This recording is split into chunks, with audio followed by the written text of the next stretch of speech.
Halo guys, sekarang banyak yang takut disuntik ya. Banyak beredar film takut disuntik. Saya juga takut guys. Yuk kita ngobrol tentang hal ini. Sebuah cerita ya, pada suatu malam anak saya berteriak kesakitan dan sontak membuat saya dan istri saya panik setelah mendapatkan anak saya sedang mengalami sakit gigi guys.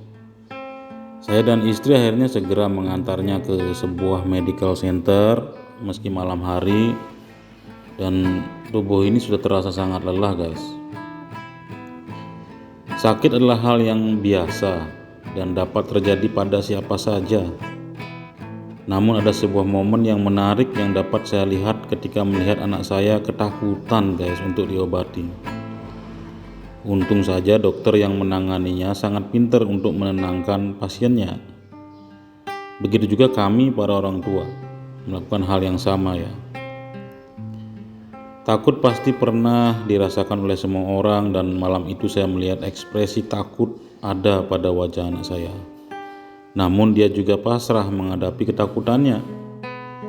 Rasa takut biasanya memiliki efek yang berbeda-beda ke tiap orang guys. Ada yang menyimpan rasa takutnya, ada juga yang tidak bisa menyimpan rasa takutnya dan akhirnya menjadi stres ketika bertemu dengan hal yang menakutkan. Orang yang takut perlu ditemani karena rasa takut yang berlebihan dapat mengganggu aktivitas seperti penyembuhan dan aktivitas lainnya. Dan mungkin akan mencapai tingkat ketakutan yang paling parah yaitu fobia guys. Fobia, ketakutan yang paling parah. Pengertian takut secara harfiah adalah merasa gentar untuk menghadapi sesuatu yang dianggap akan mendatangkan bencana atau rasa sakit pada dirinya, sehingga tidak berani berbuat, menempuh, menderita, dan lain sebagainya yang mengakibatkan rasa gelisah dan khawatir. Pada dasarnya semua orang memiliki rasa takut dan bisa beragam jenis keadaan atau sesuatu yang dapat menimbulkan rasa takut guys. Seperti misalnya ada yang takut hidup dalam kemiskinan, ada yang takut pada pimpinan, ada yang takut kalau tidak memiliki pekerjaan, takut pada hantu dan cerita horor, dan sudah pasti takut pada proses pengobatan atau jarum suntik ya guys.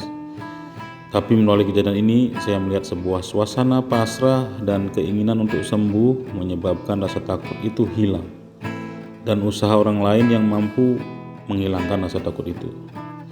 Well guys, dari kejadian malam itu lantas saya menyimpulkan bahwa sekarang ini manusia tidak takut lagi akan keberadaan Tuhan, karena lihatlah korupsi, penipuan, perselingkuhan, pornografi, kejahatan intelektual dan perbuatan berdosa lainnya terjadi di mana-mana tanpa rasa takut akan masuk ke neraka jika mati kelak. Well guys, saya Ketut Udi, Foto Story Channel. Jangan takut suntik, mari kita vaksin. Surga dan neraka sepertinya dianggap cerita orang tua kepada anaknya untuk menenangkan mereka pada saat pertama kali menghadapi ketakutan pada saat pemeriksaan kesehatan giginya guys. Thank you.